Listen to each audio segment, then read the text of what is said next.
हमारी सरकार मूलभूत सुविधाओं के सैचुरेशन पर काम कर रही है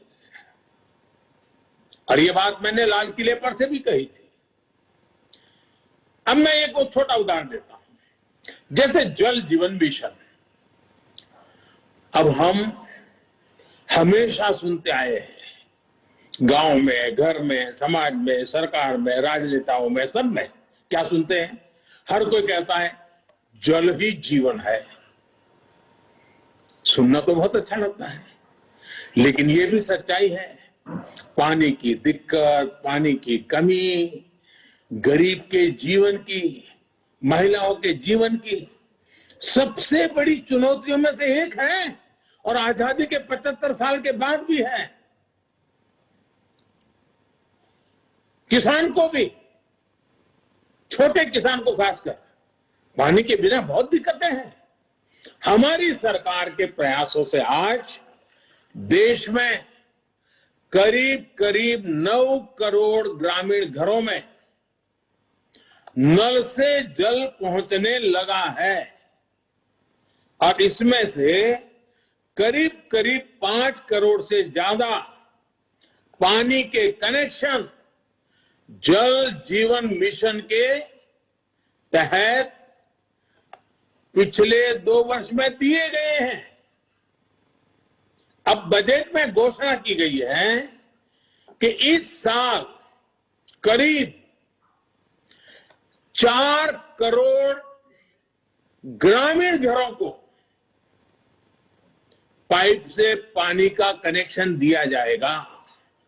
और जब ग्रामीण घर की बात आती है तो उसमें अधिकतम समाज किसानी से जुड़ा हुआ होता है, खेत के काम से जुड़ा हुआ होता है। उसका समय बचेगा, माताओं बहनों का समय बचेगा, वो कृषि के समय में अपना योगदान दे पाएगी। इस पर पानी पहुंचाने के लिए, घरों में पानी, मेरी माताओं बहनों को कष्ट से मुक्ति दिलाने के लिए पहले करीब 40,000 करोड़ से ज्यादा खर्च किया था, अभी 60,000 करोड़ रुपए से ज्यादा खर्च किए जाएंगे। तभी हमारे देश में हमारी माताओं बहनों को, गांव को पानी के लिए 1 लाख करोड़ रुपया खर्च करके आगे बढ़ना ये छोटे निर्णय नहीं है। देश के अलग अलग हिस्सों में नदियों को लिंक करने के अनेक प्रस्ताव इस बजट में हैं। विशेष रूप से केन बेतवा को लिंक करने के लिए जो हजारों करोड़ रुपए का प्रावधान किया गया है, उससे यूपी और एमपी के जो बुंदेलखंड क्षेत्र है, हम रानी की झांसी का गर्व करते हैं ना, मैं उस बुंदेलखंड की बात कर रहा हूं। जिस खाजूराहो की चर्चा करते हैं, मैं उस बुंदेलखंड की बात करता हूं।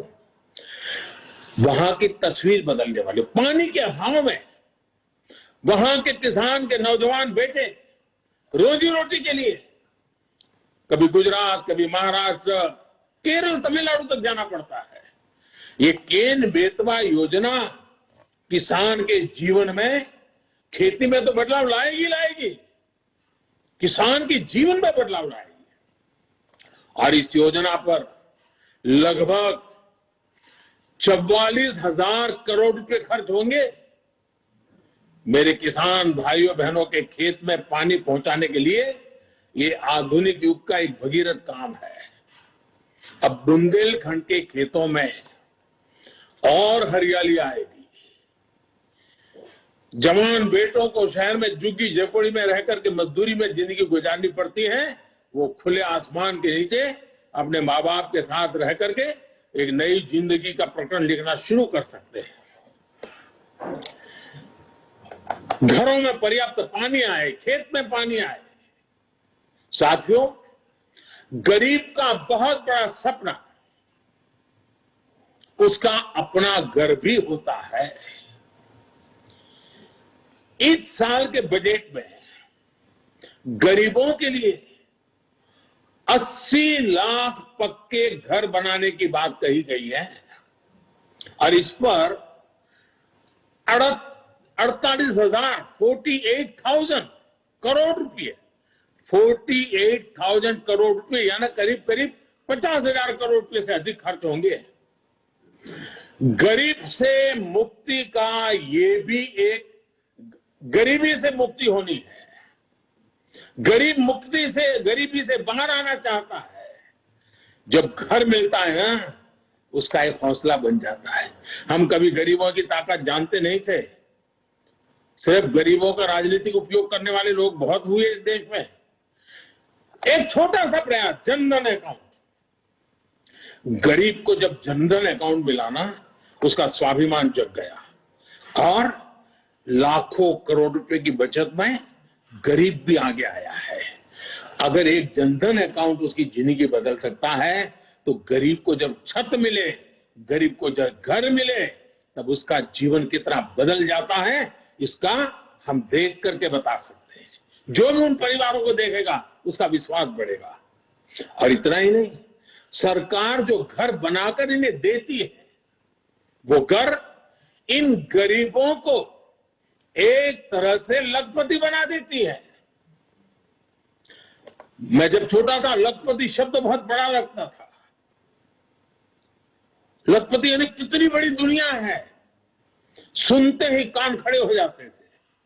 लेकिन हमने जो गरीबों को घर दिया है ना, उसकी कीमत के हिसाब से देखे तो हमने पिछले 7 साल में 3 करोड़ गरीबों को पक्के घर देकर उन्हें लखपति बनाया है। जो गरीब थे, जो झोपड़पट्टी में रहते थे, अब उनके पास अपना घर है। पहले के मुकाबले हमारी सरकार ने इन घरों के लिए राशि भी बढ़ाई है और समय की ध्यान को रखते हुए घरों की साइज भी बढ़ाई है, ताकि बच्चों की पढ़ाई न छूट जाए, बच्चों के लिए पढ़ाई के लिए जगह मिल जाए। बड़ी बात यह भी है कि इसमें से ज्यादातर घर महिलाओं के नाम पर भी है, यानी हमने महिलाओं को घर की मालकिन भी बनाया है। साथियों, हम सामाजिक न्याय के लिए तो हमेशा काम करते हैं और इसे अपना दायित्व समझते हैं।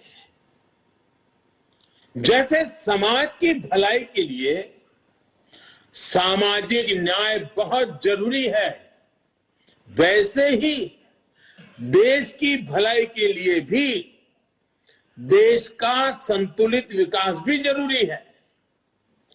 भारत जैसे देश में कोई क्षेत्र पिछड़ा रहे,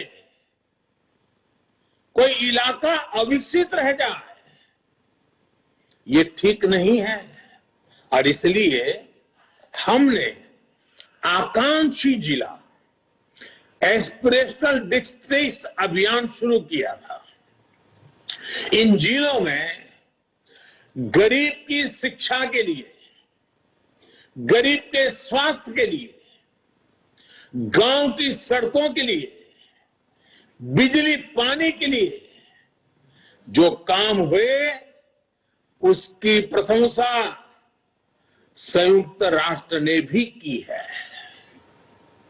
अब इस बजट में घोषणा की गई है कि आकांक्षी जिलों में राज्यों के साथ मिलकर आकांक्षी ब्लॉक प्रोग्राम चलाया जाएगा, यानी उसे और नीचे ले जाया जाएगा।